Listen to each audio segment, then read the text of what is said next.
हम राजेश रंजन और पप्पू यादव आपसे ज़्यादा न छठा बार सांसद हूँ। आप हमको सिखाइएगा और आप कृपा पर जीते हैं, मैं अकेला लड़ता हूँ।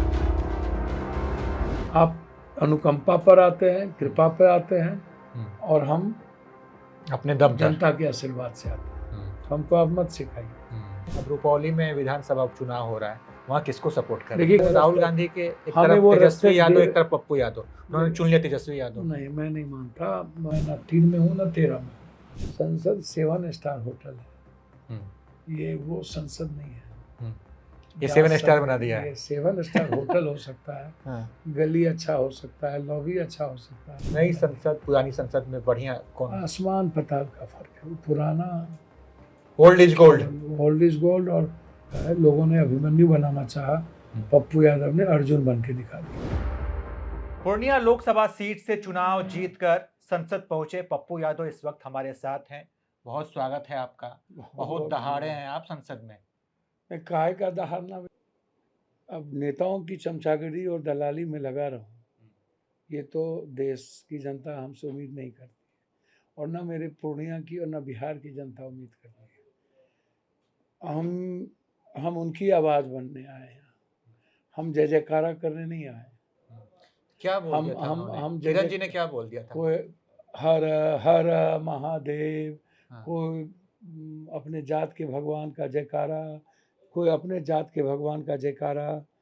मतलब जो जाए वहाँ अपने जाति अपने जयकारा में लगे रहे और अपने नेताओं की जयकारा में लगे। तो जब हम वोट लिए तो हमारी जिम्मेदारी थी कि जो बच्चे आत्महत्या कर रहे हैं और जो लगातार क्वेश्चन आउट हो रहा है, लगातार 30 सालों से 30 सालों से, और बच्चे आत्महत्या कर रहे हैं, बच्चे मारे जा रहे हैं, बच्चे पर लाठियां चल रही हैं, गोलियां चल रही हैं, बच्चे परेशान हैं। अब वो उम्मीद ही छोड़ दिया है कि बिना पैसे के, बिना पैरवी के कोई नौकरी होगी। तो यही गुस्सा संसद में मतलब दिखा आपका? मैंने कहा रीनीट, बस। गुस्सा क्या है?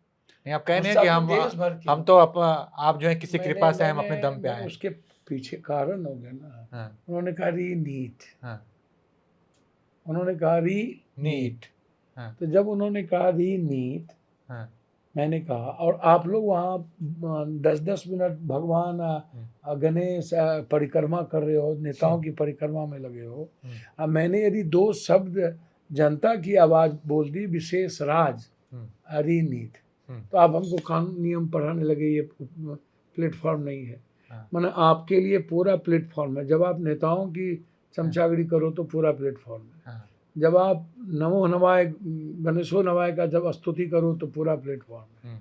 लेकिन मैं जनता की स्तुति करूं, उसको भगवान की आवाज़ बनूं उसकी, तो आप हमको कानून और नियम सिखाने लगो। अब जो आदमी मणिपुर जैसी चीज़ों में नहीं गए हो और मणिपुर अपने इलाके की रक्षा नहीं कर पाए, मणिपुर की नहीं बचा पाए, आप उसके बाद आप हमको सही बात कहने पर भी आप हमको तंज कस रहे हो। तो मैंने यही कहा शालीनता से, भैया आप हमको मत सिखाइए। हमें 7 बार संसदीय जीवन में सीमांचल, पूर्णिया, सिंहेश्वर, मधेपुरा, सहरसा की, कोसी की जनता ने, पूर्णिया की जनता ने हमें बेटे के रूप में एक भरोसा किया है। आप अनुकंपा पर आते हैं, कृपा पर आते हैं और हम अपने दम जनता के आशीर्वाद से आते हैं। तो हमको आप मत सिखाइए, बस इतना ही है। अच्छा, पूर्णिया जीत गए, अब रुपौली में विधानसभा उपचुनाव हो रहा है, वहाँ किसको सपोर्ट कर रहे हैं? देखिए, किसी को नहीं, मैं बहुत साफ हूँ, मैं तटस्थ हूँ। मैं चाहूँगा अच्छे लोग, अच्छे गठबंधन जीते, अच्छी चीज़ें हों। कौन जीत रहा है? जीतना चाहिए मेरे ख्याल निर्दलीय से। या फिर मुझे लगता है कि तो कांग्रेस जहाँ खड़ी होगी वहाँ पप्पू यादव तो बीमा भारती को समर्थन करेंगे। कांग्रेस का नेतृत्व यदि मुझसे ऐसा कुछ कहेंगे तो फिर मैं बीमा जी के लिए भी प्रचार कर देंगे आप? यदि कांग्रेस का नेतृत्व यदि मुझसे कुछ कहेंगे तो मैं फिर सोचूंगा। कांग्रेस वालों ने इस बार तो आपसे ये भी नहीं कहा कि संसद में आइए, मेरे साथ बैठिए, राहुल जी, अखिलेश जी, अयोध्या वाले, और एक सबसे बड़ी जीत लेकर पूर्णिया से आप आए। थोड़ा हम चाह रहे थे कि राहुल जी के साथ एक फोटो आपकी दिखती संसद के अंदर। भैया, राहुल जी एक आवाज़ बन चुके हैं इस देश के 140 करोड़ लोग। और देखिए, राहुल जी के बारे में मैं एक बात कह सकता हूँ, नेताओं की नीयत और नीत बहुत अलग अलग है, भीतर कुछ बाहर कुछ।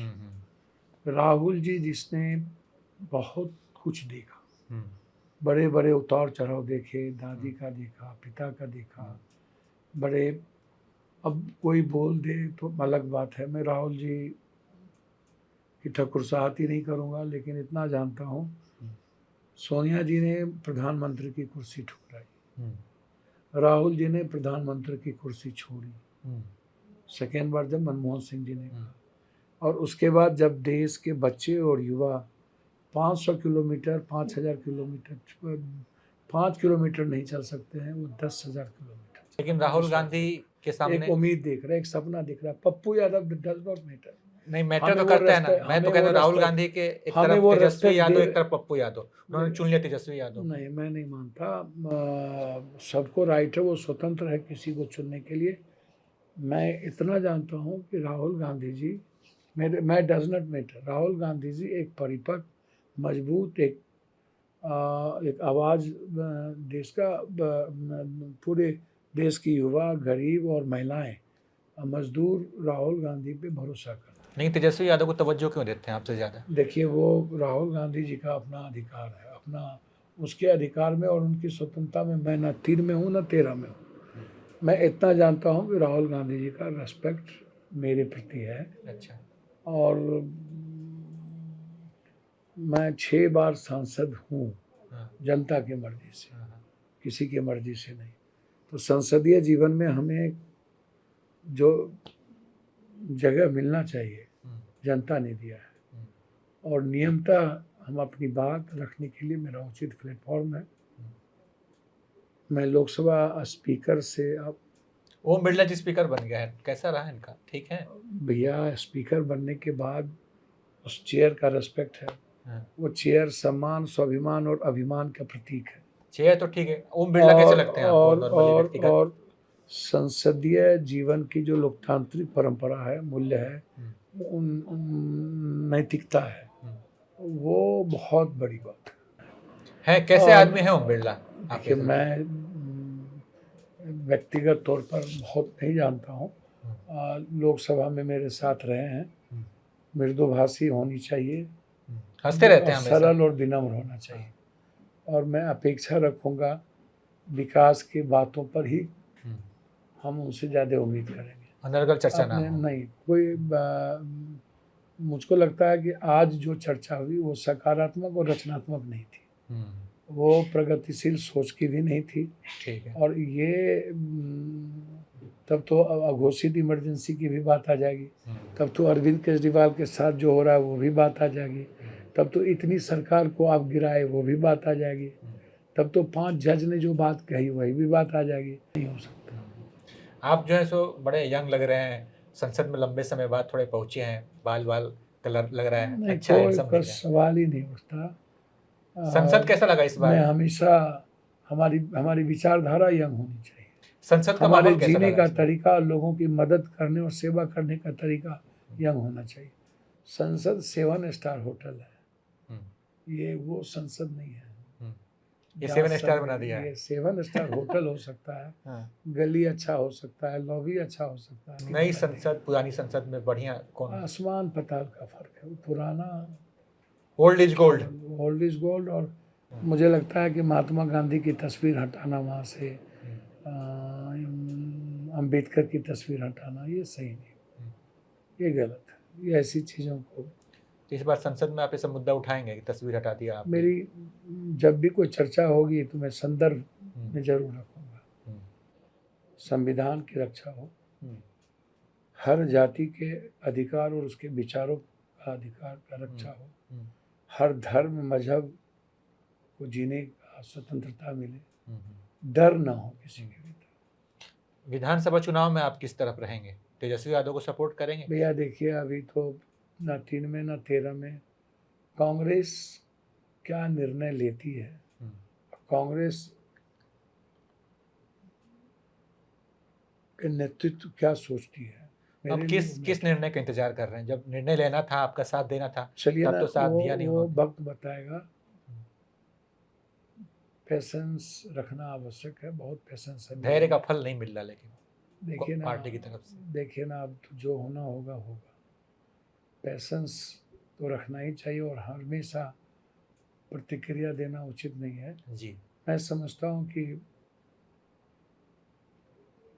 कांग्रेस यदि अपने संगठन को मजबूत करे और मजबूत रास्ता तय करे, लक्ष्य तय करे, तो रिजल्ट सामने है। तेजस्वी यादव को कोई सलाह देना चाहेंगे? मैं आपके किसी को सलाह भाई समान है, कुछ बोल दीजिए। नहीं, मैं किसी को कोई सलाह देने की स्थिति में नहीं हूँ।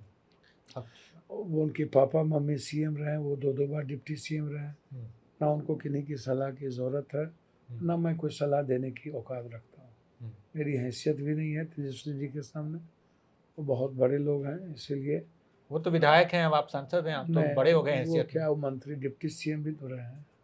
वो 2 माँ पिता के मुख्यमंत्री के बेटे भी तो कृपा वाले हैं वो, आप अपने दम्पे वाले हैं। वो जैसे जो आपने संसद में जो बात की तो यहाँ भी तो लागू होती है। जैसे भी हों, मैं उनको जब सामने में कोई बात आएगी तो उस वक्त मेरा जवाब मिलेगा।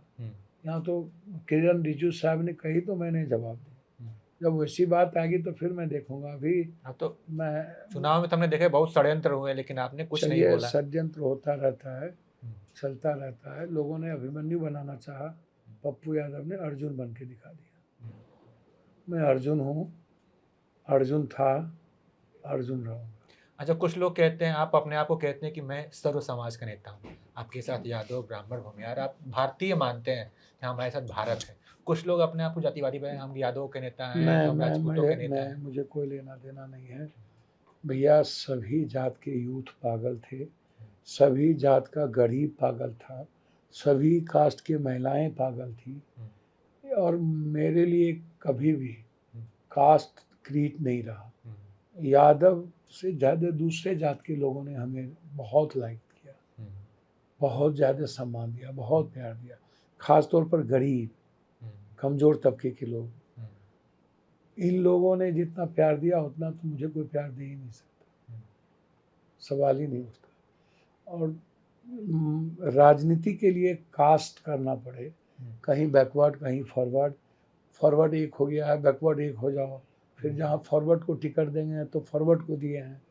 तो ये 2 तरह की चीज़ें, जातीय हिंसा भी हो गई बिहार में। मैंने वही कहा, 2 तरह की चीज़ें नहीं चलती हैं। हमें पुरानी सारी परंपराओं को ख़त्म करने पड़ेंगे और नए इतिहास लिखने पड़ेंगे। सकारात्मक राजनीति करनी है, रचनात्मक, सकारात्मक, साथ साथ हमारा बॉडी लैंग्वेज, हमारा व्यवहार, हमारा आचरण, हमारा चिंतन, हमारा चरित्र, ये सब में बदलाव राहुल गांधी है। तो जनता ने आपको भी भरोसा करके संसद में पहुंचा है, उम्मीद है कि आप भी उनके भरोसे पर खड़ा उतरेंगे। देखिए, मैं जनता के भरोसे पर तो पहला दिन ही आपको बता दिया, सेकेंड दिन भी मैंने आज सकारात्मक बात कही। तो मैं जनता के भरोसे के साथ हूँ और जनता की ज़िंदगी में कोई भी भ्रष्टाचारी, माफिया, कोई भी सिस्टम, चाहे वो मेडिकल सिस्टम हो, चाहे वो ब्लॉक हो, चाहे ऊपर हो, एक जिम्मेदार प्रतिनिधित्व होने के नाते जो अधिकार हमें मिला है लोकतंत्र में, कानून के दायरे में रह के हम वो आवाज़ उठाते रहेंगे, सड़क पर लाठी खाते रहेंगे और सरकार की आंखें खोल के रखेंगे। जनता को डरने नहीं देंगे, जनता की जिंदगी में दखल नहीं देंगे। जो जनता को डराएगा उसको डरा देंगे। देखिए, मैं आपको बता दूं, मैं किसी को डराने नहीं आया, लेकिन ठीक है, किसी से डरने भी नहीं आया। ठीक है। तो पप्पू यादव पूर्णिया से चुनाव जीतकर भारत की संसद में पहुंच गए। लोगों ने कहा कि बिहार का बेटा गरज रहा है, पूर्णिया का बेटा गरज रहा है। पप्पू यादव कह रहे हैं कि वो गरज नहीं रहे, वो बिहार का बेटा और पूर्णिया का बेटा बनके उनकी आवाज़ उठाते रहेंगे, उनकी समस्याओं को, उनके मुद्दों को उठाते रहेंगे, सकारात्मक राजनीति करेंगे और शुरुआत कर चुके हैं। बाकी पप्पू यादव और हमारी ये बातचीत आपको कैसे लगी इसके बारे में बताइएगा।